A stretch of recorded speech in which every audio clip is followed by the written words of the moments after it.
Juan José Sebrelli escribió sobre peronismo, sobre fútbol, sobre vida cotidiana y hasta se dio el gusto de escribirse una biografía. Estaba seguro que atrás de esos libros tenía que existir una biblioteca compleja, en movimiento, desordenada.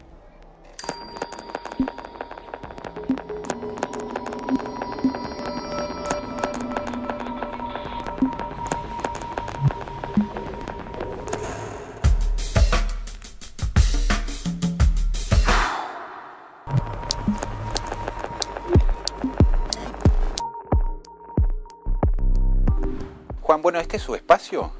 Sí, este es mi espacio. Como podrán ver, muy desordenado, las bibliotecas, los libros están puestos en cualquier forma. Es la biblioteca activa. Las bibliotecas prolijitas, ordenaditas, desconfíen.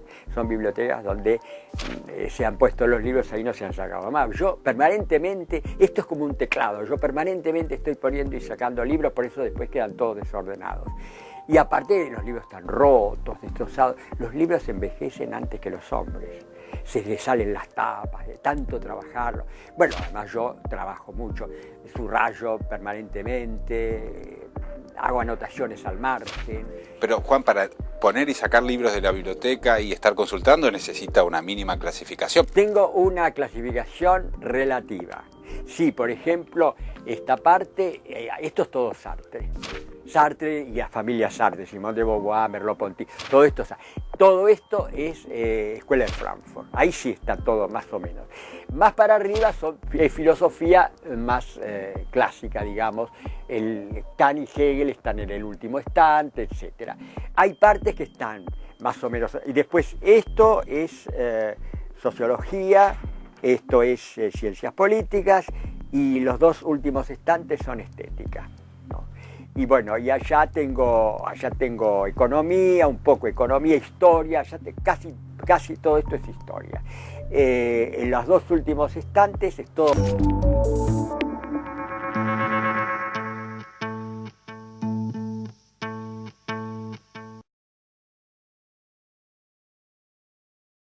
marxismo. Esos dos últimos estantes, todo marxismo. Y un poco casi 3 estantes de marxismo. Todo esto historia y abajo hay economía y ciencias y libros sobre ciencias. Eso relativamente, pero hay libros que son inubicables, porque hay esos libros que son ensayos, que son un poco sociología, un poco filosofía, y eso es lo más difícil de ubicar.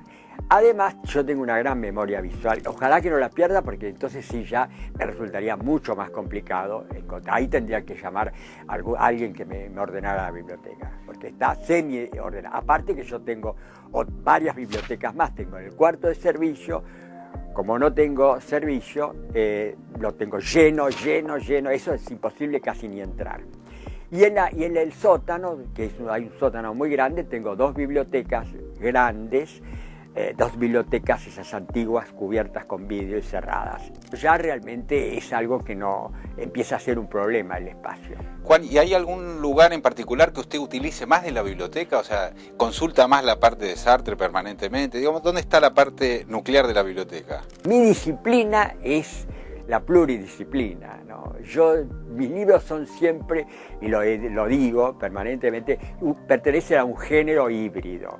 Son una mezcla de sociología, ciencia política, filosofía e historia, con algunos toques también de economía o de psicología social. Eso ha sido siempre. Así que en esas disciplinas está lo fundamental. Bueno, tengo también biblioteca, ahí en este pasillo por el cual ustedes vinieron, está la biblioteca de literatura, tengo también literatura, pero esa la consulto menos. ¿Tiene algún escritor de ficción que lo apasione en particular, le haya desencadenado algún interés en particular? De ficción, bueno, toda la literatura, la gran literatura del siglo XIX, sobre todo francesa, ¿no? Y rusa, bueno, y Stendhal, básicamente, tal vez es el autor que más me ha interesado, Balzac, y bueno, de los rusos, Tolstoy, y de la primera mitad del siglo XX sobre todo, las novelas de Sartre, André Malraux, por ejemplo, Paul Nizar, que es un sartreano, pertenece también a la escuela sartreana. Justo lo que se mezcla, sí. filosofía con literatura. Y ¿no? eso es lo que más me interesa, claro. Musil, ahí hay un retrato de un afiche de Musil, Robert Musil, otro de mis autores preferidos.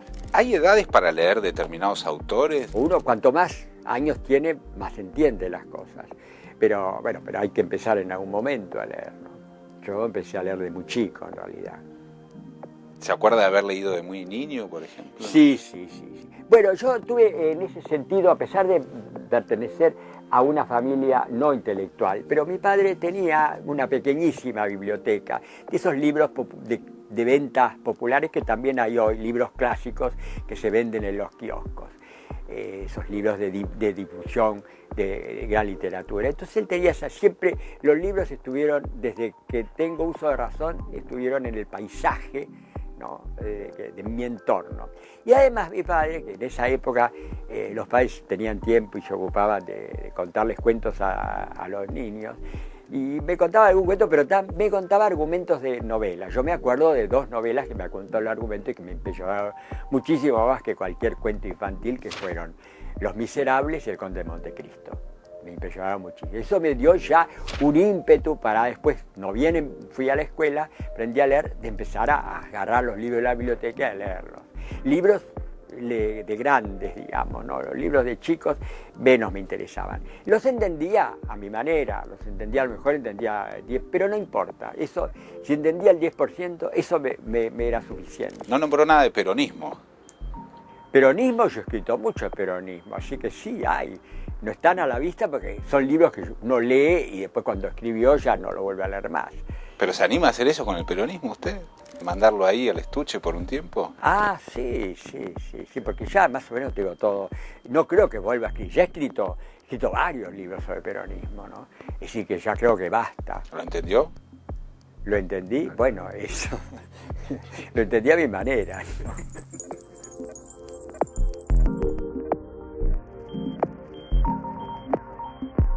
Después de un recorrido por sus libros, pasamos a su formación en la juventud. ¿Tiene algún autor en particular que en términos filosóficos le haya servido a usted como, digamos, el provocador inicial? El primer motor, Sartre. Yo tenía 18 años cuando Sartre estaba en su apogeo, ¿no? Y sí que fue el descubrimiento de Sartre, la náusea, las novelas, las obras de teatro, Puerta Cerrada, y después la filosofía fueron un impacto total. A partir de Sartre y de Merleau-Ponty y de Simone de Beauvoir, toda la familia sartreana, me llevó a los otros 2 maestros de pensamiento que he tenido, que han sido Marx y Hegel. Pero pasé por Sartre. Y después, bueno, ya posteriormente descubro la Escuela de Frankfurt, que en realidad estaría muy relacionada con toda esta línea que yo llamo hegelo-marxista. Es el último Sartre, es un hegelo-marxista, y la Escuela de Frankfurt parten de ese hegelo-marxismo. ¿Me muestra algún libro que le guste particularmente de su biblioteca? ¿Que lo considere influyente para usted? La fenomenología del espíritu de Hegel fue muy influyente, lo leí durante años y años. La filosofía de la historia de Hegel también, ese se ve ahí, ese libro verde, ese es un libro que me ha interesado muchísimo. Bueno, después crítica de la... tiene sus paseos. Sí, ¿no? este libro, bueno, estos son los típicos libros míos, La tapa rota, y sí, y no hay vuelta de hoja. A ver, ¿subraya usted? Sí, mire, marca. todo subrayado. Todo subrayado. ¿No perdió tiempo leyendo a alguien alguna vez? Hay muchas cosas que uno tendría que no haberlas leído. Sí. Por ejemplo... Bueno, literatura argentina, yo leía todo lo que salía. Pero claro, era una época que era... yo soy muy obsesivo. La neurosis obsesiva forma parte de mi carácter, que me ha ayudado mucho, porque el ser obsesivo me permite escribir esos libros tan puntillosos, tan minuciosos, con tanto de querer saberlo todo. Es la parte positiva. Pero la parte negativa es que, bueno, me obliga a hacer cosas que seguro podía prescindir. Hablemos un poquito del método de trabajo, porque digo, el inconsciente de la gente o el común, el sentido común de la gente dice, bueno, los intelectuales no tienen método para trabajar. No, yo creo que hay que tener método. Sí, los que no tienen método, bueno, un poeta a lo mejor puede no tener método, porque, o un cuentista, se puede escribir, un poema se puede escribir en la servilleta de un café. Si uno escribe un libro de 500, como acabo de terminar un libro de 500 páginas, con 30 páginas de notas bibliográficas, debe ser más de 1000. Y bueno, si no tiene método no termina nunca ese libro, no termina nunca. Yo tengo un método que lo he adquirido en los últimos 20, 25 años, antes no, por eso escribía mucho menos. ¿Cómo hace? A ver. Y bueno, horario fijo, los horarios básicamente son a la mañana. A la mañana me parece que es la mejor hora, las neuronas funcionan mejor de mañana, si es que uno pudo dormir bien. La mañana, más o menos hasta 1:30, 2, hago un frugal almuerzo, después salgo para despejarme, me tomo un café en alguno de los bares de los alrededores, yo soy muy de café, y de paso me llevo algún libro y leo algo, termino de leer el diario. Y vuelvo más o menos tipo 3:30, 4, y ahí retomo la tarea hasta que me canso. ¿Cuando usted trabaja siempre en la computadora? Sí. Ha sido un alivio enorme, porque yo, en realidad, más que escribir, corrijo. Yo un libro lo puedo escribir en un mes y pasarme un año corrigiéndolo. Ahí está la neurosis obsesiva de la claro. Así que la computadora ha sido un alivio enorme, porque soy de la época de la máquina de escribir. Había que escribir con una tijera y una goma de pegar, ¿no? Entonces, cuando quería agregar un párrafo, tenía que cortar el papelito, pegarlo, y así terminaba siendo una porquería, un horror, una desprolijidad. No, era un horror. La máquina de escribir era un horror. Y había que escribir a doble o triple espacio para dejar... dejar el espacio. No, era espantoso, y después la suciedad, cambiar la cinta, todo roñoso, sucio, ruidoso. Yo me despedí de la máquina de escribir sin la más mínima nostalgia. ¿Y la usa solo para escribir o de pronto enchufa internet o esas cosas? Poco. Poco. La uso poco, internet, y menos correo electrónico. Porque estoy tantas horas escribiendo que después no tengo ganas de ponerme encima a chatear o a escribir mail. No, yo prefiero. Lo hago sí cuando es imprescindible.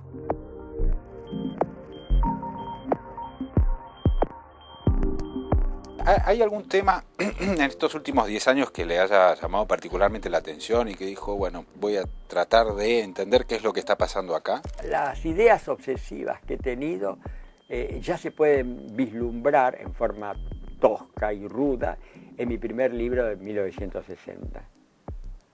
O sea que más o menos siempre se mantiene. Sí. He cambiado completamente, porque el mundo ha cambiado y bueno, obviamente he cambiado, tengo más lecturas, más experiencias y mis perspectivas han cambiado, pero los temas siempre se vuelven a repetir. Aparentemente son temas muy diversos los que yo trato, muy diversos, pero sin embargo siempre hay un hilo conductor en eso. ¿Cuál es el hilo entre escribir sobre la ciudad de Buenos Aires, sobre la ciudad de Mar del Plata, bueno, eso sobre fútbol? Uno de los temas es la sociología de la vida cotidiana. Eso es un tema que me interesó desde mi primer libro, Buenos Aires, vida cotidiana, ¿no? Y me sigue interesando, ¿no? Ese es uno de los temas. Otro de los temas fundamentales, ya en un plano, digamos, de un nivel superior, es la vinculación entre la razón y la historia, ¿no? entre la lógica y la política, por ejemplo. El encontrar fundamentaciones racionales a lo que pasa, ¿no? Me llamó la atención la obsesión y precisión con que subraya los libros. Yo releo los subrayados. Por eso a mí me sirven mucho los subrayados.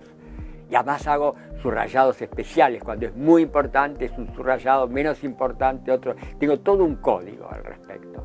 Y también anoto al lado. Y en la última página pongo un temario. ¿En lápiz o en virome? No, siempre en lápiz, porque el lápiz se puede borrar. Porque por ahí me arrepiento y digo, no, ¿por qué no una relectura, digo, ¿para qué subrayé esto? No tiene ninguna importancia y lo borro. ¿Con colores, con lápices de colores? No, no, Stadler 110 4B, lápiz alemán. Cuando viene gente a su casa, ¿deja que entren a la biblioteca y les miren, les espíen un poco los libros? Sí, todo el mundo, los que les gustan los libros, espían los libros. ¿Pero a usted le molesta o no que le hagan eso en su biblioteca? No, me molesta si me los piden prestado. Porque primero porque muchas veces no lo devuelven, y segundo porque por ahí justo yo lo necesito, porque está la cantidad de libros que yo manejo al mismo tiempo, las citas que hago en mis libros, que una de esas, justo el libro que me pidieron prestado lo necesito.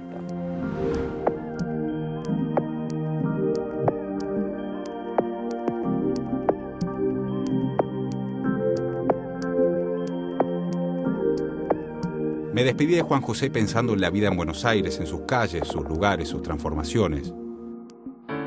Llegué a la zona de Santa Fe y Callao en busca de un teatro antiguo que también fue sala de cine y que hoy es una librería monumental.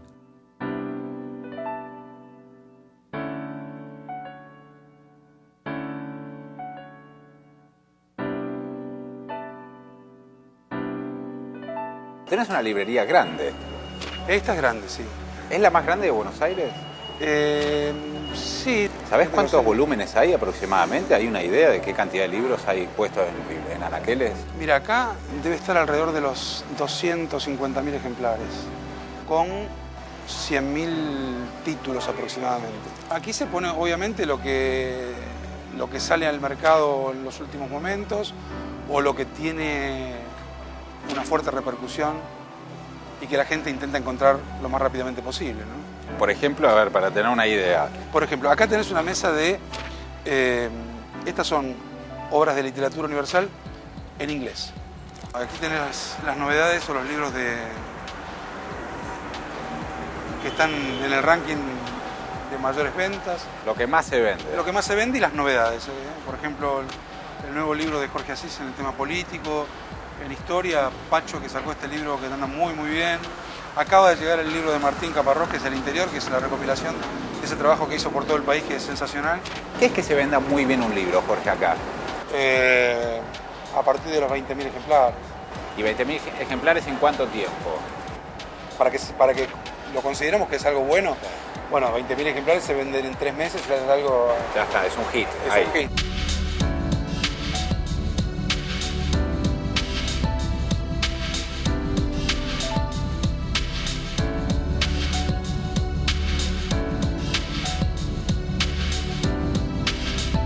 Esto también es una categoría que vende muchísimo, que en forma general se le dice autoayuda. Junto con la sección de infantiles y juveniles, la segunda categoría después de narrativa. ¿Y qué es lo que llevan de autoayuda? ¿Hay algún autor en particular? Bueno, hay autores que, obviamente como todo, van poniéndose de moda. Hay autores, Hoyo es un autor que se lleva muchísimo. En su momento se llevó Bucay, se llevó...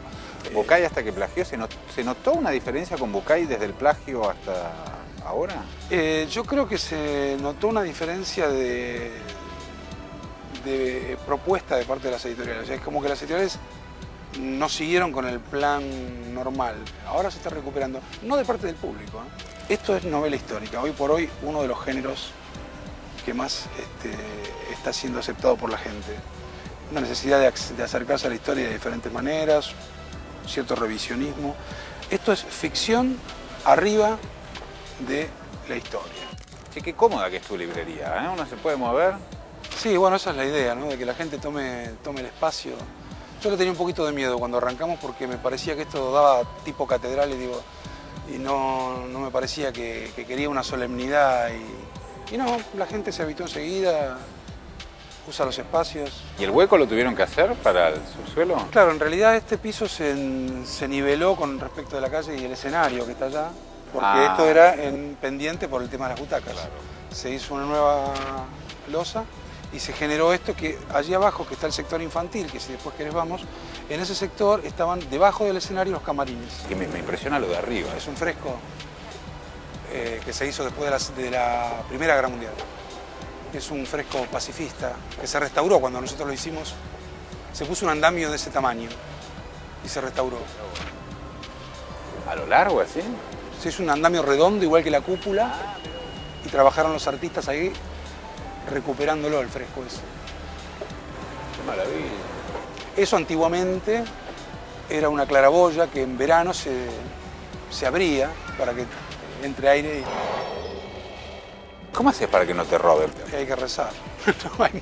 Bueno, no, hay medidas de seguridad. Existe la merma como en todos lados, pero no es tan importante como uno pudiera suponer. ¿Agarraste algún grosero alguna vez con 5 libros? Sí, no, yo no, pero la gente de seguridad habitualmente. Ah, es habitual. Sí, como cada tanto aparece alguno. A pesar de que hay gente que ve como simpático lo de robar libros. No, nosotros no. No deja de ser un robo. Sobre todo no el robo de aquel quien compulsivamente no soporta la tentación y se lleva un libro.